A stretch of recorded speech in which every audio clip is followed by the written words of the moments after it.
Bismillahirrahmanirrahim. Assalamualaikum warahmatullahi wabarakatuh. Alhamdulillahi rabbil alamin. Wassalatu wassalamu ala asrafil anbiya'i wal mursalin. Wa ala alihi wa ashabihi ajmain. Ashhadu an la ilaha illallah wahdahu la syarikalah. Wa ashhadu anna Muhammadan abduhu wa rasuluh. La nabiyya ba'da amma ba'du. Bersyukur kepada Allah, bersolawat kepada Nabi Muhammad sallallahu alaihi wasallam. Dewan Hakim yang terhormat, sahabat da'i berbahagia.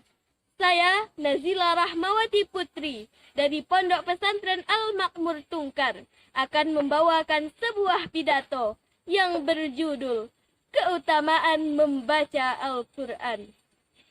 Sahabat da'i yang berbahagia, tidak ada bacaan yang lebih hebat di dunia ini, baik di sisi manusia, di sisi malaikat, bahkan di sisi Allah sekalipun, selain Al-Quran. Karena ia laksana samudra luas yang penuh hikmah. Semakin dibaca, semakin dirasakan hikmahnya. Rasulullah Shallallahu Alaihi Wasallam bersabda, khairukum man ta'allamal Qur'an wa 'allamah. Yang terbaik di antara kalian adalah orang yang mempelajari Al-Quran dan mengajarkannya. Begitulah sanjungan Rasulullah kepada orang yang telah menyibukkan dirinya dengan Al-Quran.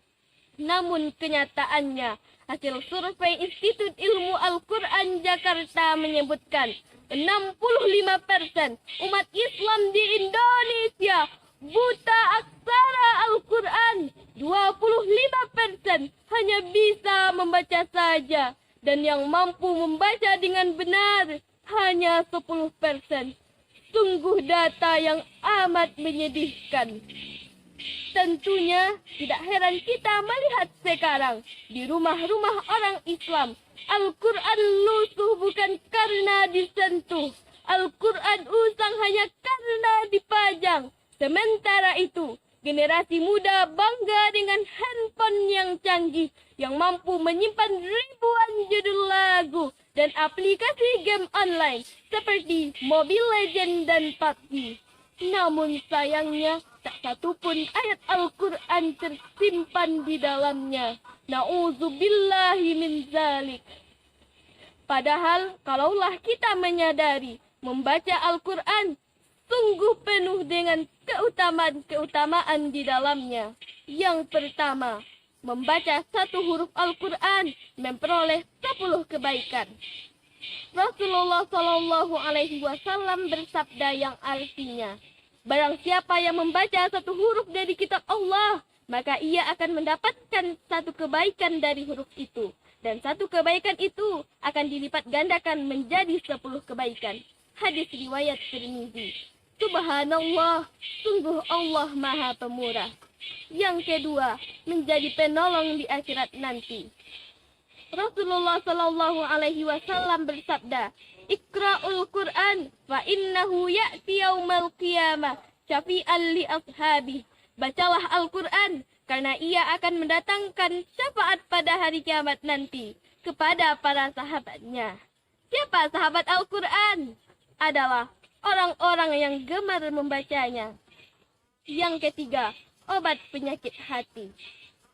Allah berfirman dalam surah Yunus ayat 57 yang berbunyi, A'udzu billahi minasy syaithanir rajim. Bismillahirrahmanirrahim.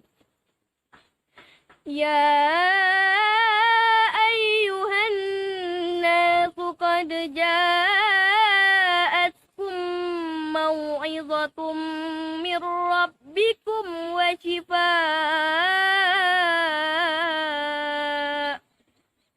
shifaa'un lima fis suduri wa hudan wa rahmatul lil mu'minin.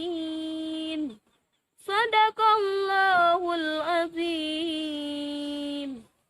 Yang artinya, wahai manusia, sungguh telah datang kepadamu pelajaran Al-Quran dari Tuhanmu, penyembuh bagi penyakit yang ada di dalam dada, petunjuk serta rahmat bagi orang yang beriman.